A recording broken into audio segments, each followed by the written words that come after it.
This instructional video shows how to replace toner cartridges in the Kyocera PA3500cx printer. Your printer will warn you when toner is low with the message, "Toner is low, replace when empty." Make sure you have new toner cartridges on hand. To maintain image quality, we recommend using genuine Kyocera toner containers. Genuine Kyocera toner is engineered specifically for Kyocera printers. Using any other toner that is not genuine Kyocera toner may affect print quality and could damage the printer. Using non-Kyocera toner will also void the printer's warranty. To replace empty toner containers, lift this handle and open the upper tray until it stops.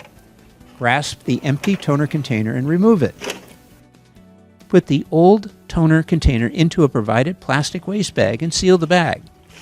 The toner containers are manufactured from recycled plastic, so put the used toner container in your recycle bin.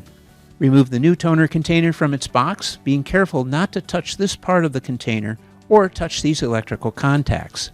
Shake the toner container back and forth 5 or 6 times. Install the new toner container into the printer.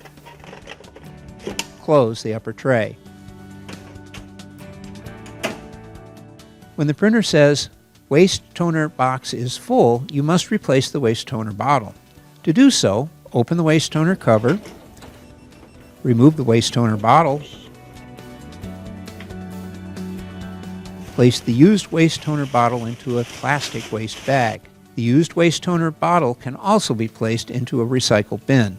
After removing the new waste toner bottle from its box, open the cap, install the new waste toner bottle, and close the waste toner cover.